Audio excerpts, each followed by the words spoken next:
Best টাইমে আমরা বারংবার বলে থাকি যে আইএফের যে দৈন্যদশা, যে অরাজকতা, যে একটা ঘুঘুর বাসা আইএফএতে তৈরি হয়েছে, সেই ঘুঘুর বাসা যদি না ভাঙা যায়, এই আইএফের এই যে অকর্মণ্যতা, এই অকর্মণ্যতা এদের খেলার মাঠে প্রকাশ পাবে। গতকাল যাই হোক, গতকাল ডার্বি ছিল, ডার্বিতে যে দল জিতেছে, জয়লাভ করেছে, তাদেরকে আমরা শুভেচ্ছা জানাই।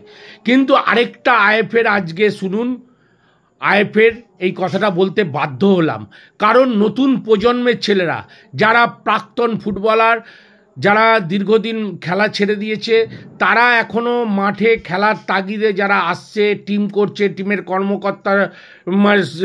কর্মকর্তাদের সঙ্গে মিলে গিয়ে টিমটাকে ব্যালেন্স সাইড তৈরি করছে, এরকম উদ্যমী ছেলেদেরকে যদি এইভাবে মানসিকভাবে বিপর্যস্ত করে তাদেরকে মাঠের বাইরে পাঠিয়ে দেওয়া হয়, সেটা কত করুণ, ফুটবলের জন্য কত দুঃখজনক ঘটনা, তারই একটা নিদর্শন আপনাদের সামনে তুলে ধরছি। আজকে ফার্স্ট ডিভিশন এ গ্রুপের খেলা ছিল, এই সুপার সিক্সের চ্যাম্পিয়নশিপ ফাইটের খেলা ছিল।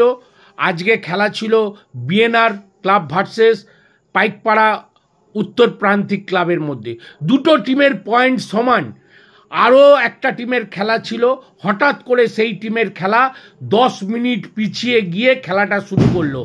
এই 10 মিনিটটা পিছিয়ে গিয়ে খেলাটা শুরু কেন হলো, এর পিছনে কি রহস্য?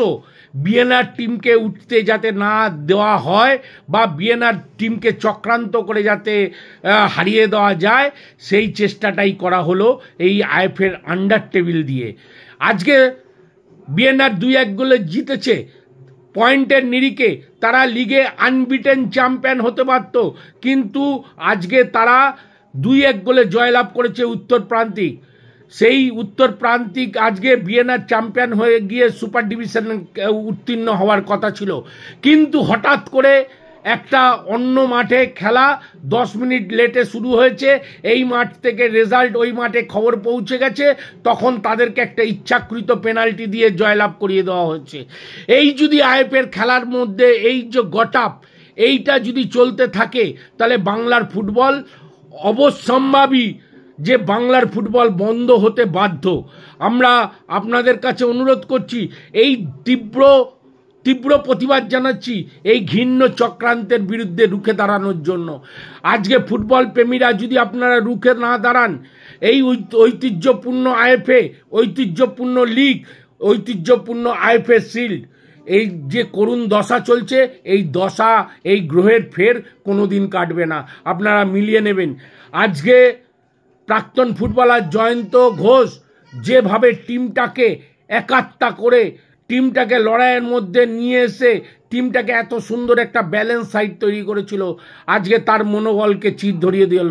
আজকে তার এই দীর্ঘ পরিশ্রম আজকে চ্যাম্পিয়ন হলে সেটা সার্থক হতো, সেই জায়গাটা থেকে তাকে বঞ্চিত করা হলো।